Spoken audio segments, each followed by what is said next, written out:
We're not done with the hurricane season as yet. We have a disturbance near the Leeward Islands that's been causing quite a bit of rainfall across the northern half of the Eastern Caribbean. You can just see it here, the bright orange colors, all courtesy of that disturbance. There's a trough line there basically, but the center is just east of Guadeloupe. But there's a lot of moisture around set to cause some of those gusty thunder showers as well as some of those downpours as well. Now the general track is set to take it towards the west and northwest, but once it encounters Hispaniola, the likelihood of development tends to drop off, and then as it gets further towards the north, out towards close to the United States, a cold front will basically just swoop it back into the Atlantic. So for us down here in the Eastern Caribbean, that trough will continue to bring in unstable conditions, maybe as far south as Tobago, but for Tobago, at least for tonight and going into tomorrow, just occasional clouds are expected. A few of those showers may turn heavy and possibly thundery as we go through the afternoon.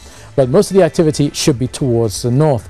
Now, for Trinidad, we will likely see just a few showers tonight, a few lingering bursts as we go through the night time. Then into your morning, look for sunshine with the gradual building of the clouds. And just as you saw on a Monday, possibility of some showers turning more heavier as you get towards the western half of the Trinidad, and then out towards the Gulf of Paria. And definitely the likelihood of a thunder shower may be erupting down towards Point Fortin and Icarcus. Now temperature-wise, looking for a low of 24 degrees Celsius tonight, a hot 33 likely in Trinidad tomorrow, 31 expected in Tobago, and the conditions will definitely be cooling off as we get towards Wednesday. The likelihood of the ITCs are bringing a lot more showers and rainfall as we get towards Wednesday and Thursday for both Trinidad and Tobago. Then we get some relief come late on Friday, possibly for Tobago.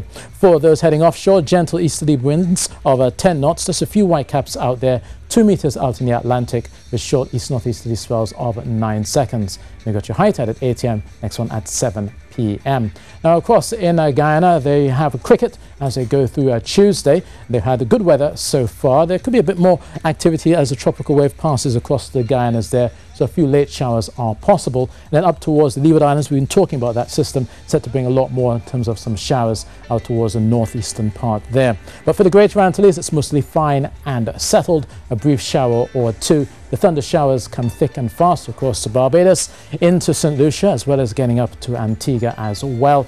And obviously they'll be seeing some of those showers possibly turning thundery and possibility of a street or flash flooding as they go through the next few days as well. But for us, showery spells and a stray thunder shower erupting as we go through the afternoon.